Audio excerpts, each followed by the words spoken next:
രാവിലെ നമുക്കൊരു സ്ഥലം വരെ പോകണം. ആദ്യം നമുക്ക് അടുക്കളയിലൊന്ന് കയറാം. കയറിയപ്പോൾ തന്നെ ഒരു ലോഡ് പാത്രം കുന്നുകൂടി കിടപ്പുണ്ടായിരുന്നേ. ഞാൻ പിന്നെ ഒരു സൈഡിൽ നിന്ന് ഒതുക്കി കഴുകി വെച്ചു. 2-3 മുന്തിരിയും കഴിച്ചു.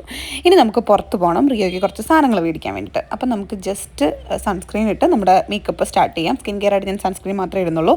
ഡോക്കിൻ്റെ ultraviolet 4% niacinamide brightening sunscreen ആണ് കേട്ടോ. ഞാനിത് ആദ്യമായിട്ട് വാങ്ങിച്ചപ്പോൾ ഞാൻ വിചാരിച്ചു ഞാൻ സ്കാംഡ് ആയെന്ന്. ബിക്കോസ് നമ്മുടെ സൺസ്ക്രീനൊക്കെ വെള്ള കളറിലല്ലേ ഇരിക്കുക, ഇതൊരു വയലറ്റ് കളറിലായിരിക്കുന്നത് കേട്ടോ. പക്ഷേ ഇത് ആക്ച്വലി ഭയങ്കര അടിപൊളിയാണ്. SPF 15 അടങ്ങിയിട്ടുള്ള ഈ ഒരു സൺസ്ക്രീനകത്ത് നയാസിനമൈഡ് ഉണ്ട്. അത് നമ്മുടെ സ്കിന്ന് ബ്രൈറ്റൻ ആക്കാൻ വേണ്ടിയിട്ട് നമ്മളെ കൂടുതൽ ഹെൽപ്പ് ചെയ്യും. ഇന്ത്യൻ സ്കിൻ ടോണിന് പ്രത്യേകം തയ്യാറാക്കിയ ഒരു സൺസ്ക്രീനാണ് കേട്ടോ ഇത്.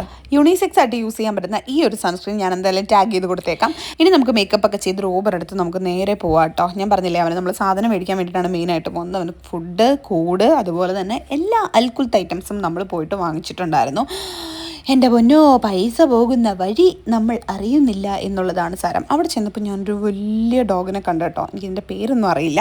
അപ്പോൾ ഞങ്ങൾ അവന് വേണ്ടിയിട്ടുള്ള സാധനങ്ങളൊക്കെ വാങ്ങി തിരിച്ച് വീട്ടിൽ വന്നു. അത്രയേ ഉള്ളൂ. ടാറ്റാ.